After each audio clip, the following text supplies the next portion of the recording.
Meus prezados e queridos irmãos da TV Caminho Livre, graça e paz do Senhor Jesus. Deixa eu só desembaraçar meu fone de ouvido aqui, agora sim, para que eu possa ficar mais livre e desimpedido para transmitir a mensagem que Deus me iluminou, me motivou a trazer hoje para vocês aqui. Eu já disse nos meus testemunhos sobre minha experiência enquanto adventista do sétimo dia, que muita coisa já me incomodava dentro do adventismo, e uma das coisas que me incomodava dentro do adventismo era a falta de conexão daquilo que a igreja propõe enquanto evangelho e aquilo que a Bíblia afirma sobre evangelho. O que a igreja falava que era evangelho não encontrava ressonância, assim como não encontra, né? Ressonância na Bíblia. A Bíblia diz algo acerca do Evangelho, dito de outro modo, né? Que a igreja adventista, ela, por várias razões, vários motivos, ela não aceita. E desde cedo, desde jovem, eu comecei a perceber isso.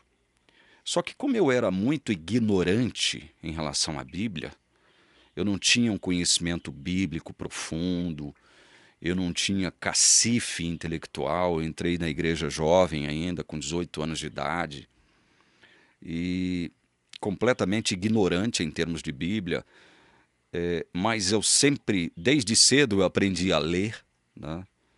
Sempre fui uma pessoa curiosa, sempre gostei de ler. Então, eu comecei a ler a Bíblia avidamente. A Bíblia, para mim, era o livro, passou a ser o livro mais importante da minha vida. E eu queria porque queria entender a Bíblia, queria conhecê-la, entendê-la e poder aplicar os seus ensinos à minha própria vida. Esse era o meu desejo desde que eu entrei para a Igreja Adventista. E sempre ouvia os pastores e líderes pregarem o seguinte: olha, a Igreja Adventista, ela prima por um está escrito. Ela prima por um assim diz o Senhor. Se a Bíblia não chancelar algo, nós da Igreja Adventista não acreditaremos e não aceitaremos aquilo como algo verdadeiro, como algo aceitável. Nós só estaremos dispostos a aceitar aquilo que a Bíblia nos disser que é verdade, que é válido, né? Então, assim, eu cresci a partir dos meus 18 anos dentro da Igreja Adventista, ouvindo esse tipo de coisa. E uma das coisas que mais me incomodava quando eu comecei a ler, especialmente os livros de Paulo, sem ainda ter condições de poder explicá-los, de entendê-los em sua totalidade, eu comecei a perceber uma distância, um distanciamento entre o que a igreja professava e aquilo que, especialmente, os escritos de Paulo professavam acerca de evangelho. Uma das coisas que eu nunca entendi dentro da igreja adventista, e isso me incomodou até o último dia em que eu lá estive, foi a questão de dizer que a salvação, as boas novas do evangelho, né, de que a salvação nos chegou por meio de Cristo, essas boas novas poderiam ser perdidas, ou seja, a minha salvação poderia ser perdida. Eu poderia perder a minha salvação, que Deus um dia me deu de graça.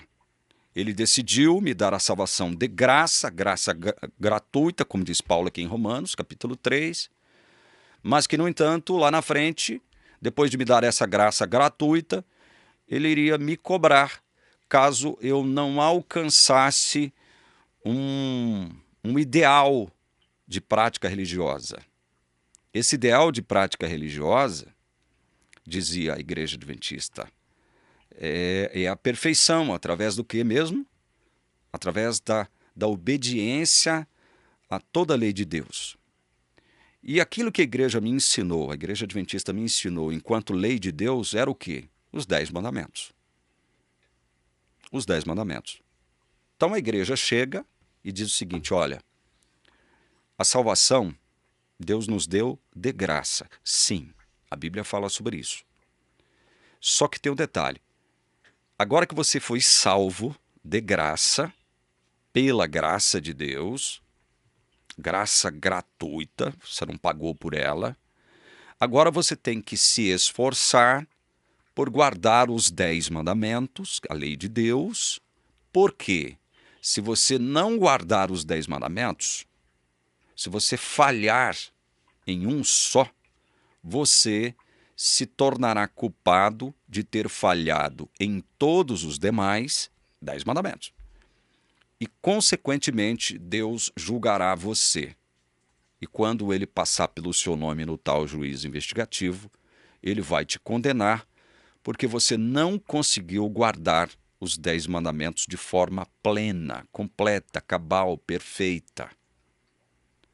Então, gente, quando eu ouvia esse tipo, eu estou fazendo uma síntese, né, acerca disso. Quando eu ouvi esse tipo de pregação, dizendo que, especialmente quando os líderes lançavam mão de Ellen White para dizer isso, se houver uma mancha de caráter, um defeito de caráter, se houver um pecadinho, né, para o qual você não pediu perdão, quando o seu nome passar no tal juízo investigativo, você será condenado.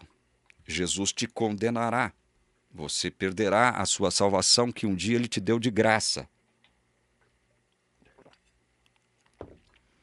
Isso eu nunca entendi. Eu confesso a vocês que isso me incomodava e me incomodou durante muitos anos. E eu estando na igreja, porque eu decidi, diante da minha ignorância, tolice, imbecilidade. Eu estou dizendo imbecilidade no ponto de vista intelectual, do ponto de vista do conhecimento de Deus, da palavra de Deus. Eu decidi que a igreja, ela seria a senhora do meu entendimento de evangelho. Eu decidi me submeter à liderança da igreja, porque pensava eu que esta organização, este sistema religioso, foi um sistema criado pelo próprio Deus, e este sistema, esta organização, é que tinha o verdadeiro entendimento acerca de evangelho, de salvação, etc, etc, etc. Então eu decidi me submeter à igreja. Não, a igreja deve estar certa. Eu, com a minha ignorância, devo estar errado.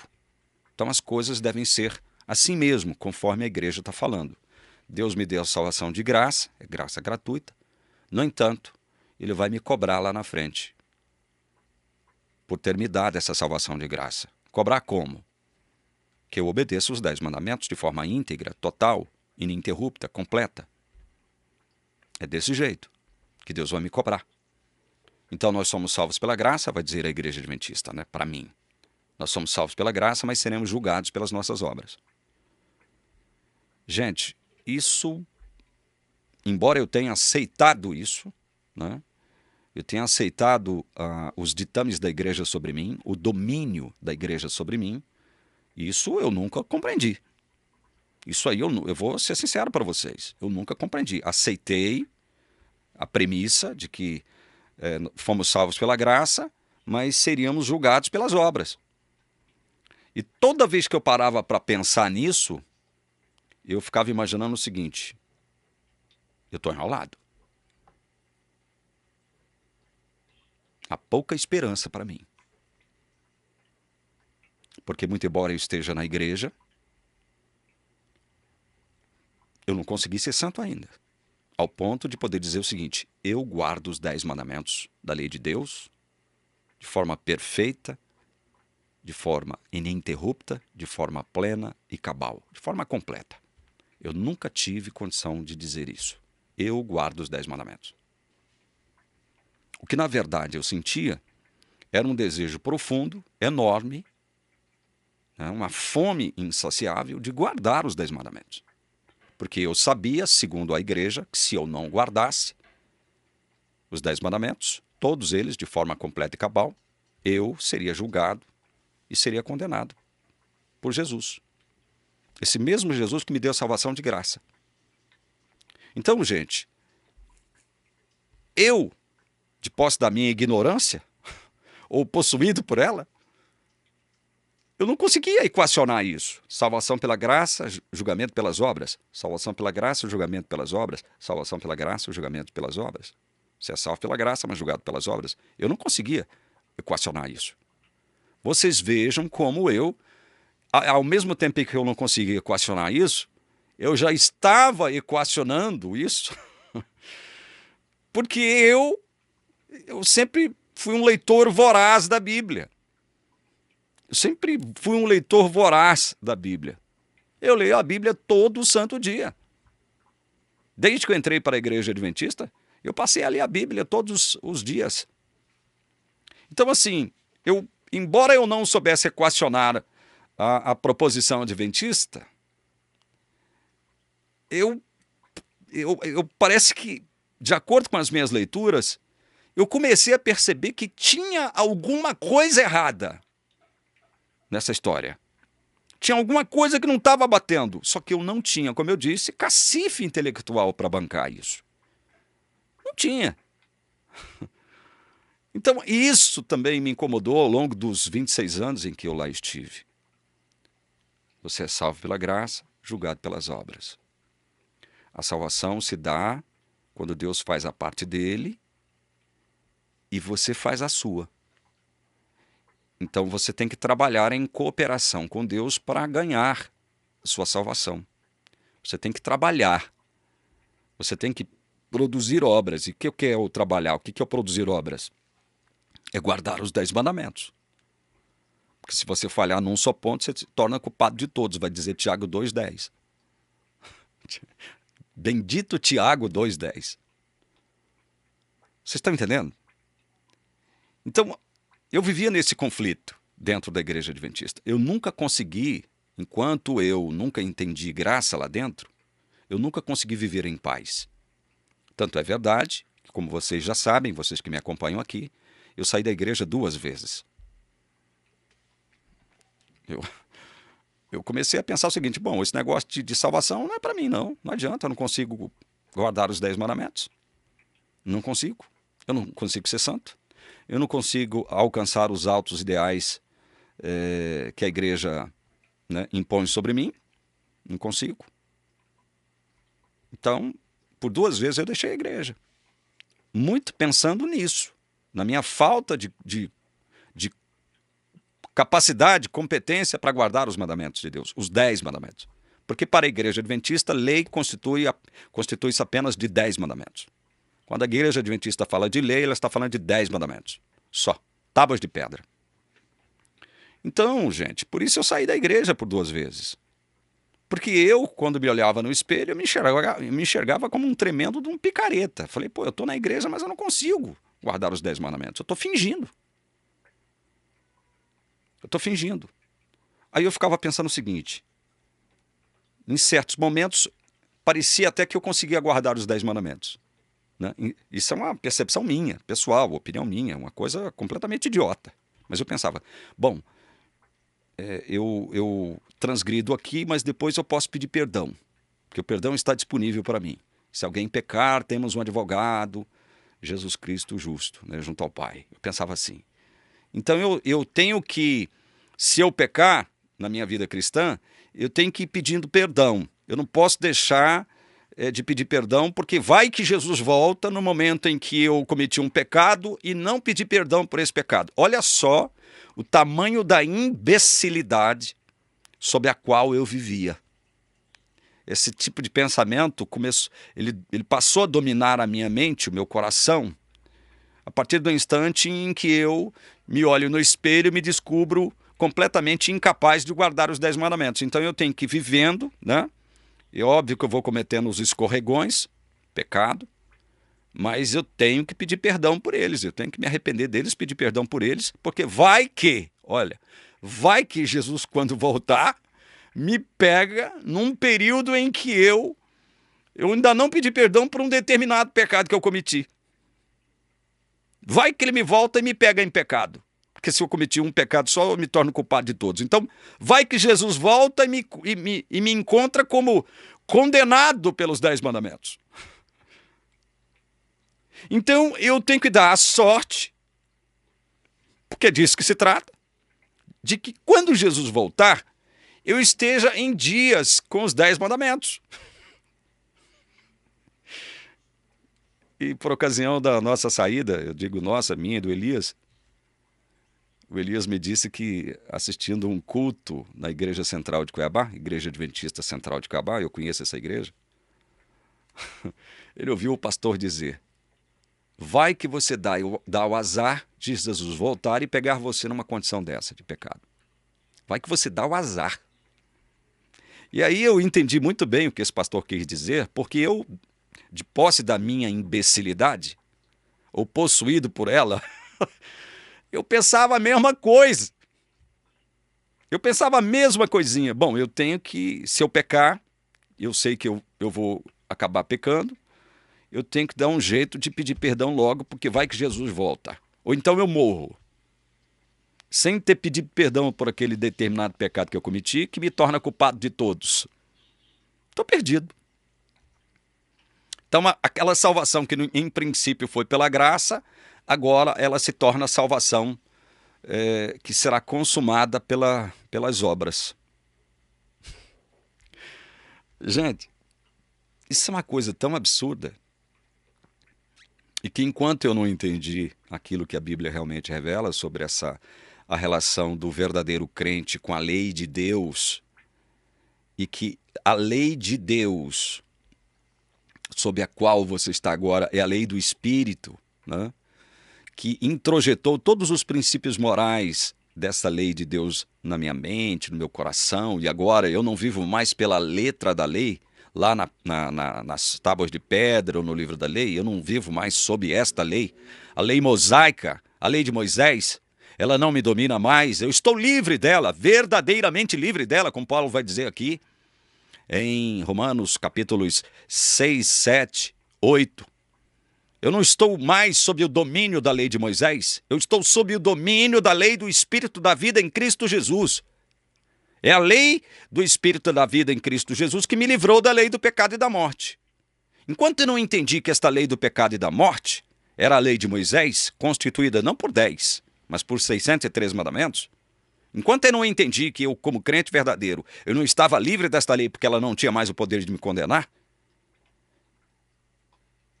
mas eu estava sob a lei de Cristo. Por que eu tinha que estar debaixo da lei de Cristo e não debaixo da lei de Moisés?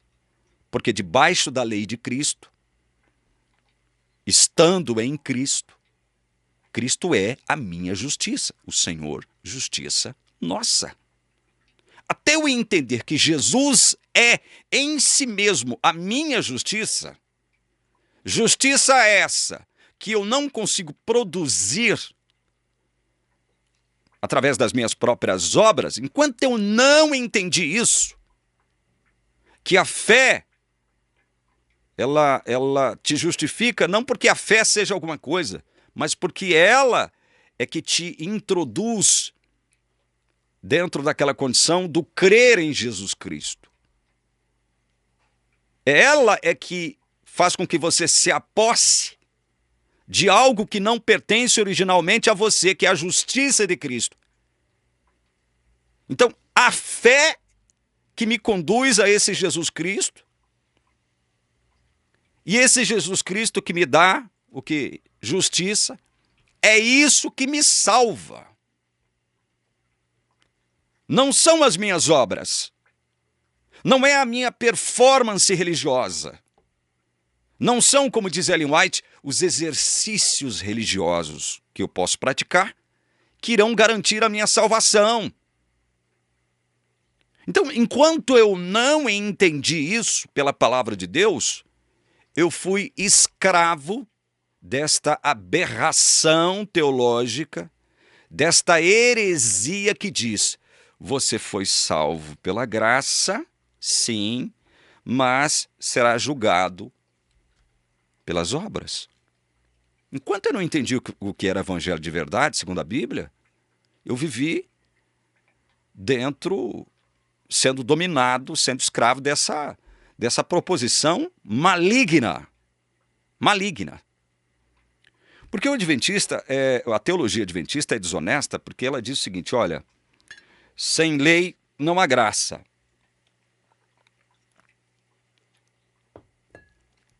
Em que aspectos a igreja está certa? Em que aspectos ela está errada quando ela afirma isso? Sem lei não há graça.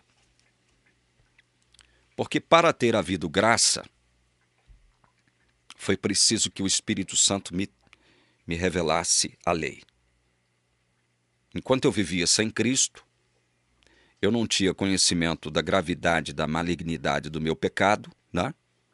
Então foi necessário que o Espírito Santo, que começou operando em mim a boa obra, como diz Filipenses, capítulo 1, verso 6, me trouxesse ao conhecimento da lei. Paulo vai falar sobre isso em Gálatas 2, do versículo 18 ao 20. Ou seja, pela lei eu morri para a lei. Interessante isso, né? Parece que Paulo estava bêbado. Como eu, pela lei, morri para a lei? O Espírito Santo me trouxe a lei, quando ele operou a boa obra em mim. Quando ele começou a operar a boa obra em mim, ele me trouxe o conhecimento da lei. E quando eu olho para a lei, eu me enxergo como? Culpado. Eu sou culpado diante de Deus. Eu não sou inocente. Eu não sou inocente. Eu sou servo do pecado. O pecado é o meu senhor. O que é que faz com que o pecado seja o meu senhor? Está aqui, ó, diante de mim, a lei. Mas a lei por isso ela é ruim? Não, como diz Paulo, o mandamento é santo, né? A lei é santa, o mandamento é santo, justo e bom. Qual é o aspecto positivo da lei? Se pela lei eu morro para ela. Se pela lei eu sou morto, sou condenado. Qual é o aspecto positivo da lei? Por que a lei é santa, justa e boa? Por quê? Porque ela é que vai dizer para mim que eu, em estado de pecado, tendo o pecado como meu senhor, preciso de salvação.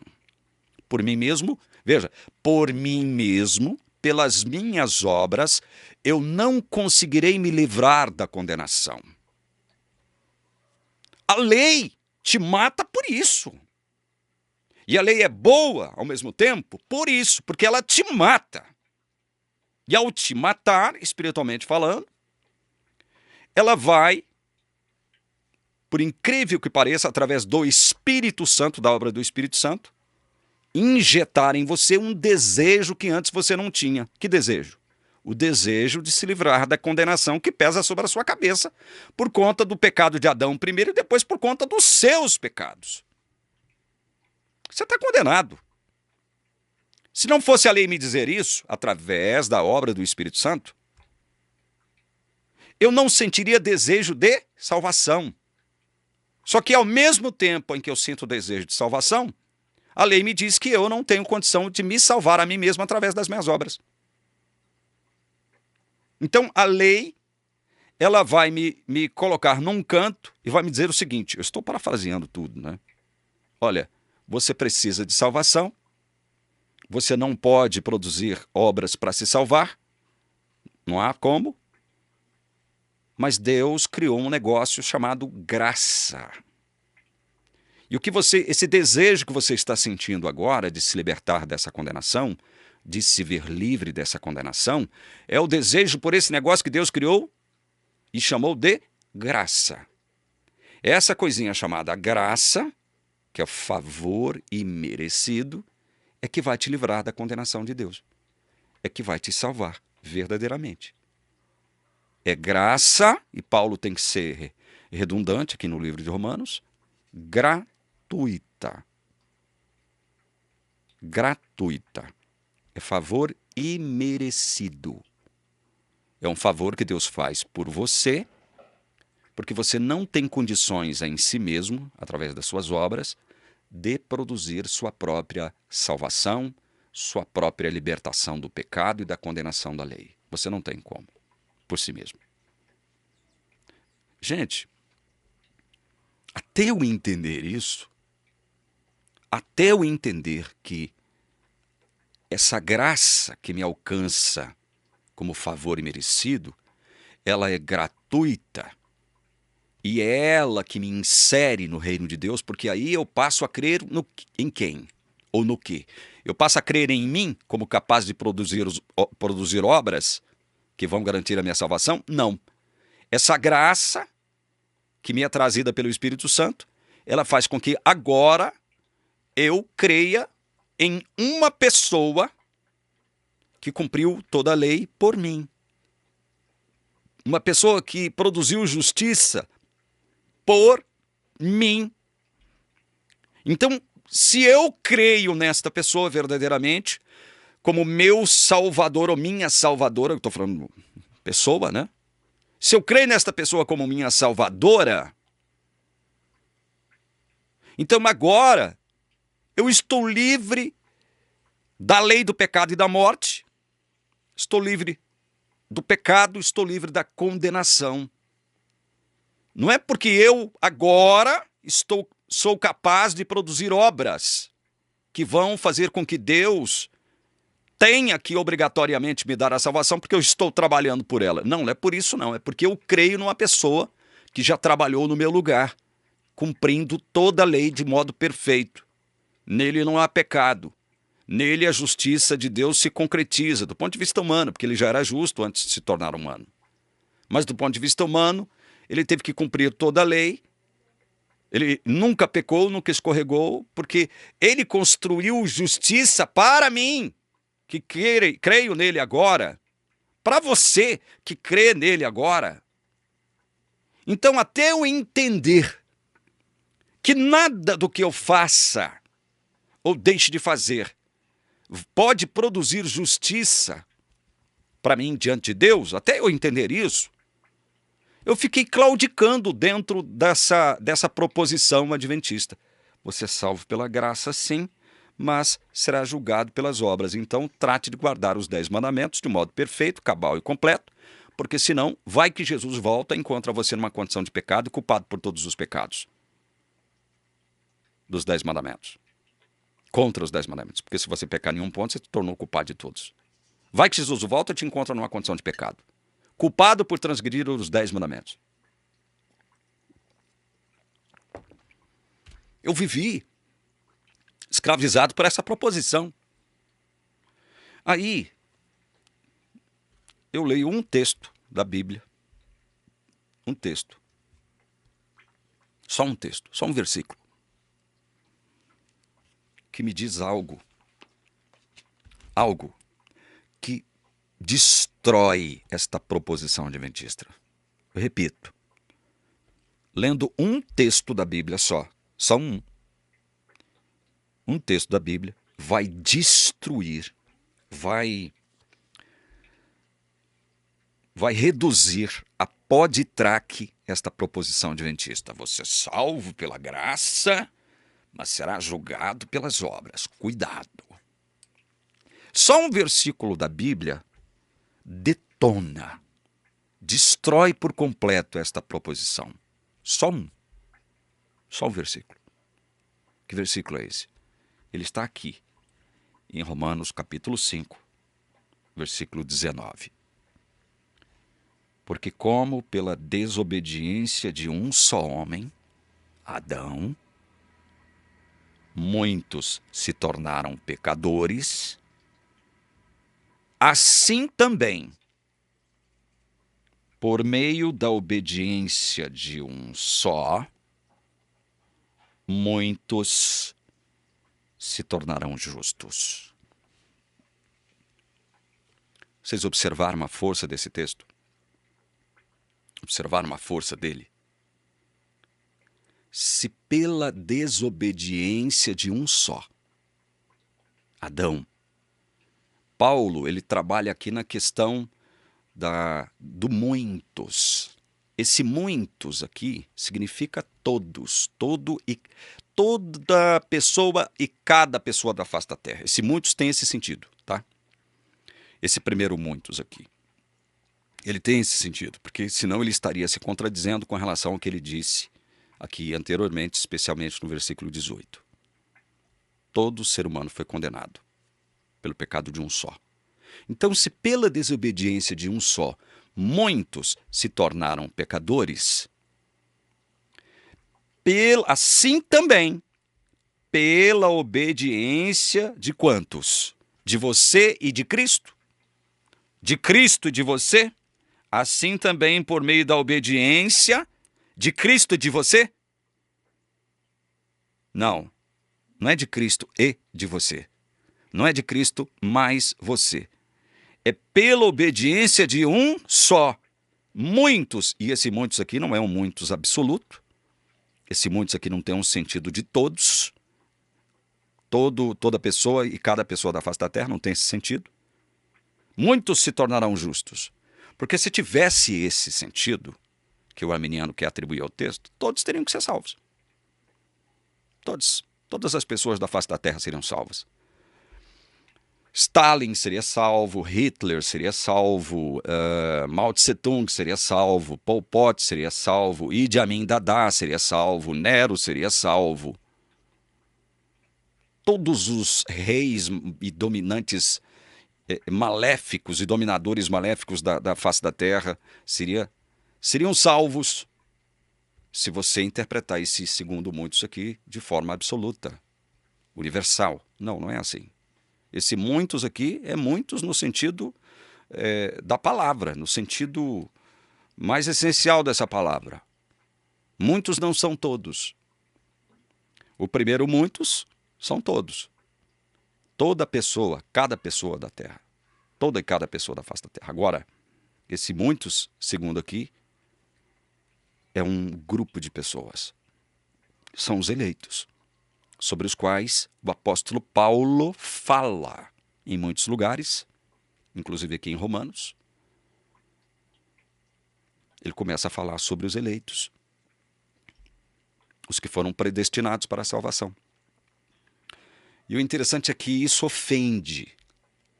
Isso que eu estou mostrando aqui ofende. Como pode estar ofendendo você agora, adventista? Isso aqui ofende. Isso aqui ofende. Quer ver como vai ter aqui na seção de comentários? Olha, não é bem assim, não. Não é assim como você está ensinando, não.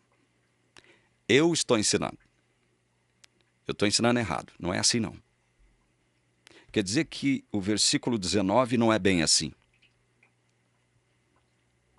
Quer dizer que o versículo 19 não me autoriza a dizer o seguinte: a salvação é pela graça, mas você será julgado pelas obras. Esse versículo 19 destrói essa proposição. Destrói, detona, acaba com ela, transforma ela em pó de traque. Aí você tem a coragem de vir aqui na seção de comentários e dizer: não é bem assim, não. Não é bem assim? Quer dizer que é do jeito que vocês falam mesmo. A lei de Deus é compreendida apenas por 10 mandamentos, que estão gravados na tábua de pedra, nas tábuas de pedra. E eu tenho que guardar toda ela, porque se eu tropeçar em um só ponto eu me torno culpado de todos. Então é o seguinte: prepare-se, esteja sempre preparado para guardar toda a lei, porque pode ser que Jesus volte e te pegue despreparado, desprevenido, numa condição de culpado por desobedecer aos 10 mandamentos. Porque quando você desobedece um, você se torna culpado de todos. Então agora, você foi salvo pela graça, mas você está debaixo desta lei, a lei do pecado e da morte. Ela pode te condenar. Ou seja, a lei sobre a qual você está não é a lei de Cristo, é a lei de Moisés. Aí tem um pregador aqui, um bambambam aqui do YouTube, que tem muitos seguidores. Ele disse que vai subir até no nome, dizendo que a graça, ela não te livra da lei. Eu queria perguntar para ele o seguinte: qual lei, cara pálida, da qual a graça não te livra? Que lei é essa? Porque se você estiver se referindo à lei de Moisés, você está completamente errado. Assim como a igreja adventista erra nesse ponto. Ah, e o cara não é adventista, hein? Não guarda sábado. Ele não é adventista, ele não guarda sábado. No entanto, ele diz que a graça não te liberta da lei, não te livra da lei. Então, cabe perguntar a ele o seguinte: que lei é essa, cara pálida, da qual a graça não te livra? Porque se você estiver se referindo a lei de Moisés, você está errado. Qual é a lei que predomina sobre nós agora? Está aqui, ó. Romanos 8, 2. Porque a lei do Espírito da vida em Cristo Jesus te livrou, o cara pálida. Está aqui, ó. A lei do Espírito da vida em Cristo Jesus te livrou da lei do pecado e da morte. Que lei do pecado e da morte é esta? Da qual a lei do Espírito da vida em Cristo Jesus nos libertou. Que lei do pecado e da morte é esta a qual Paulo se refere? Senão a lei de Moisés. Então, você tem que explicar muito bem isso.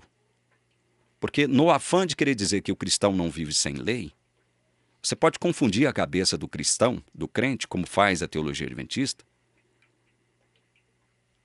porque no mesmo instante que ela diz que a salvação é de graça, mas o julgamento é pelas obras, o juízo é pelas obras, ela não só confunde, como ela transtorna a vida das pessoas. E esse julgamento é segundo o quê? Os 10 mandamentos que Moisés promulgou lá no Sinai. Agora, onde é que fica a lei do Espírito da vida em Cristo Jesus? O que significa isso, lei do Espírito da vida? Significa isso aqui, ó. Romanos 8, versículo 14. Pois todos os que são guiados pelo Espírito de Deus são filhos de Deus. Todos os que são guiados pelo Espírito. Esta é a lei sobre a qual nós estamos. Ou você acha mesmo adventista, ou seja lá quem for que estiver me assistindo que não for adventista, mas que pensa como esse cara aí, que se diz pastor, e que vai subir, né? Que a graça não te livra da lei. Se você pensa como ele, como é que você interpreta isso aqui? A lei do Espírito da vida. Se não dessa forma, como está aqui no verso 14. Todos os que são guiados pelo Espírito de Deus são filhos de Deus. Você acha que o Espírito Santo que te guia, porque você foi agora selado com ele, como diz Paulo aos Efésios, capítulo 4, verso 30.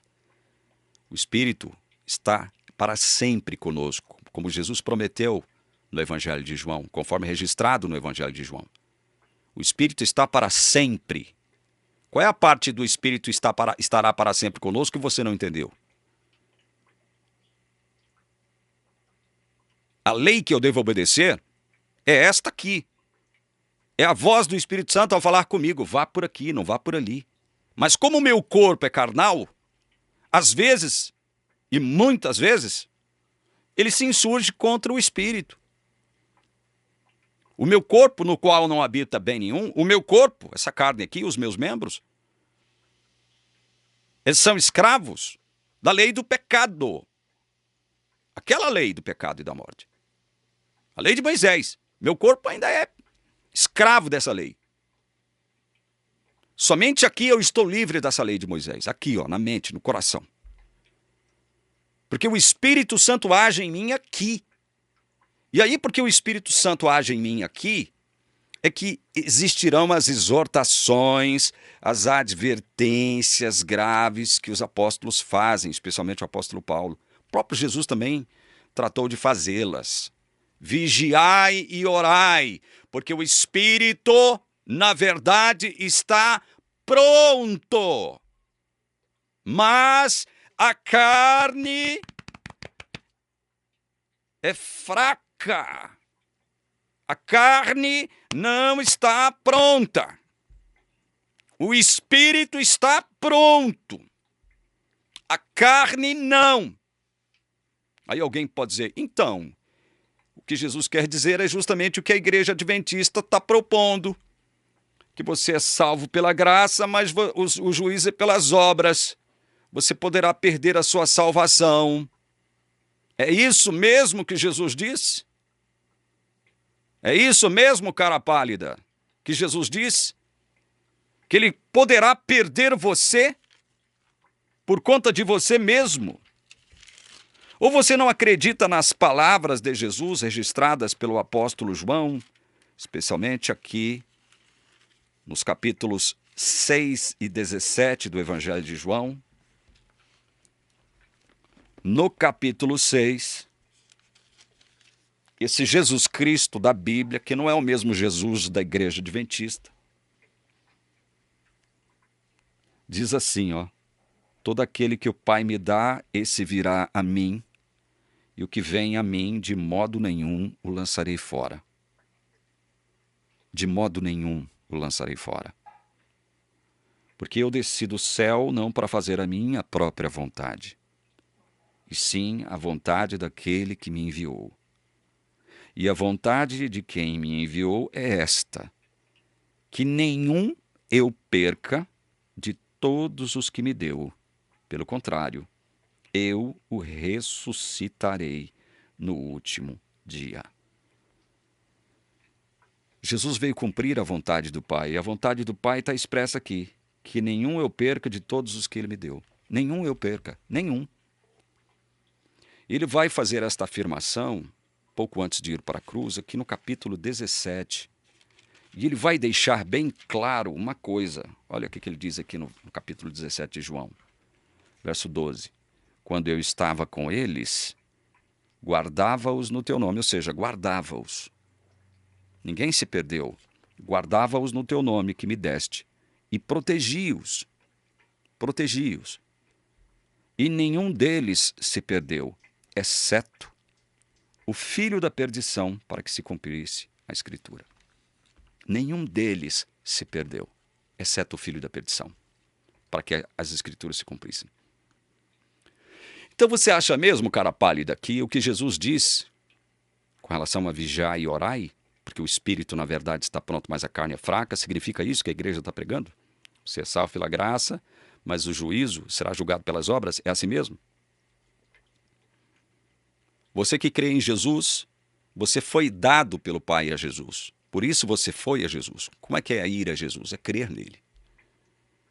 E Jesus deixa claro que esses que foram a ele, verdadeiramente, jamais, de modo nenhum, ele lançará fora.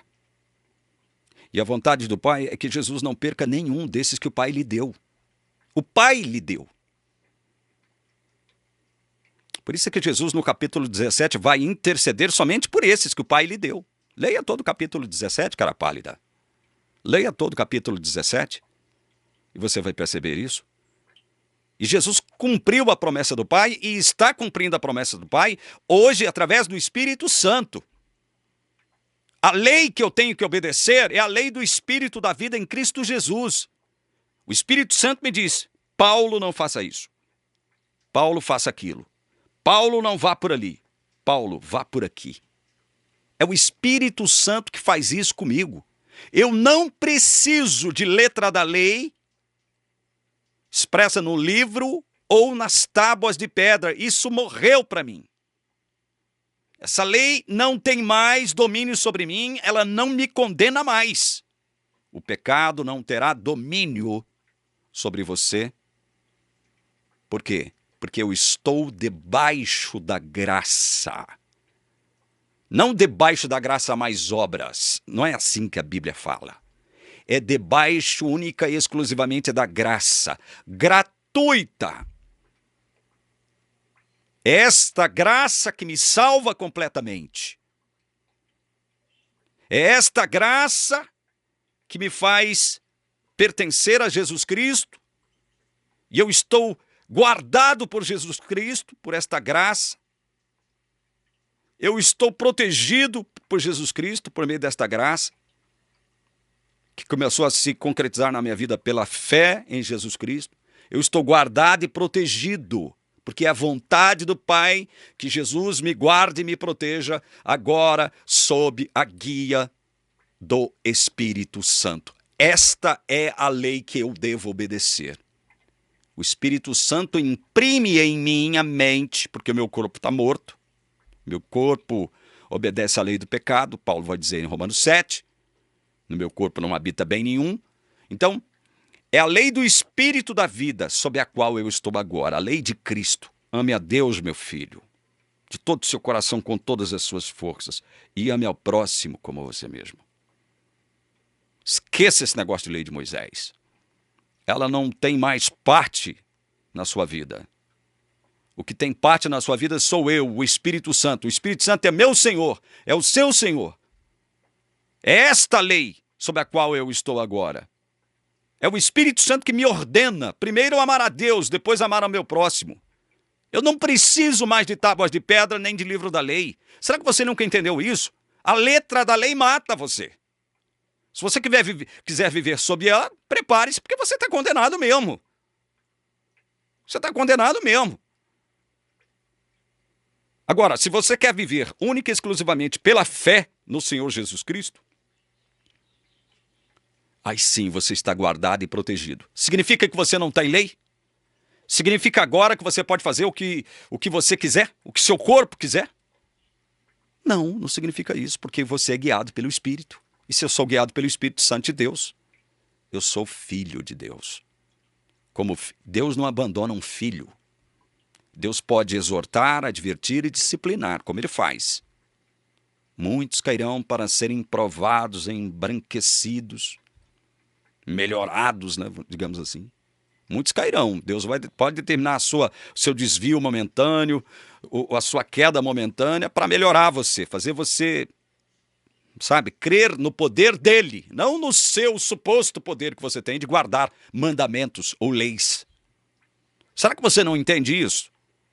Será que o que eu estou dizendo aqui, com base na palavra de Deus, é muito ofensivo a você, adventista? É muito ofensivo a você? Isso ofende você? Ofende? Pois eu quero é que ofenda mesmo. Pois eu quero é que ofenda mesmo. Eu quero que você aprenda uma coisa. A lei te mata. Ela não te salva, ela te mata. Ela te condena. Por isso ela é boa.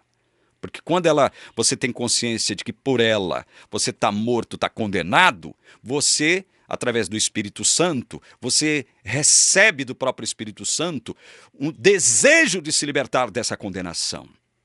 E o Espírito Santo vai dizer, você por você mesmo não tem condição de se livrar da condenação da lei. Só por meio da graça de Deus em Jesus Cristo. Só por esse meio. Então, a lei é boa nesse sentido, mas a primeira ela te mata. Ela te condena.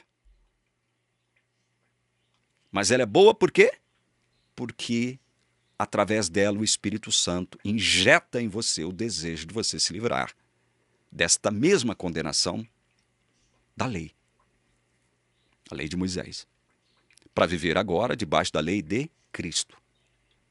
Não é isso que Paulo diz, lá em 1 Coríntios 9? É isso que Paulo diz. Ele diz que não vive sem lei, mas debaixo da lei de Cristo, não debaixo da lei de Moisés. Porque ele vai deixar bem claro que o ministério da letra, baseado na lei de Moisés, morreu, acabou. Acabou. Acabou. Jesus pregou a lei de Moisés na cruz. Isso não significa que agora você viva sem lei. Não é isso. Não é isso. Você está debaixo da lei de Cristo. A lei de Cristo, ela chega até você pela guia do Espírito Santo. Pronto. É isso aí. Eu não preciso ser ensinado por letra da lei, livro da lei, tábuas de pedra contendo lei. O Espírito Santo me ensina. O Espírito Santo me guia. O Espírito Santo me orienta. O Espírito Santo me conduz. Estamos sob a égide da nova aliança. E o Senhor da nova aliança é Jesus Cristo, por meio da obra do Espírito Santo. Põe isso na sua cabeça, no seu coração, irmão. E deixe de viver uma vidazinha miserável dentro dessas igrejas que obrigam você a guardar, obrigam você a fazer aquilo que você não tem poder de fazer por si mesmo, que é salvar-se. Lembre-se de Romanos 5,19. É só pela obediência de um só. Não são dois. É pela obediência de um só que você se torna justo diante de Deus. Obediência de um só. Não é de um só, mas você. É de um só. Ponha isso na sua cabeça e no seu coração. Deixe a palavra de Deus ser a senhora da sua vida e não a igreja. A igreja foi criada por Deus para nos servir, não para ser servida, como é o caso dessas igrejas que existem hoje, boa parte delas, a maioria absoluta delas, existem para serem servidas e não para servir. Olha o que deve ser a senhora da sua vida. Aqui, ó, a palavra de Deus deve ser a senhora da sua vida, não a igreja, muito menos a igreja adventista. Se ofendeu com o que eu disse? Sinta-se ofendido em nome do Senhor Jesus. Amém.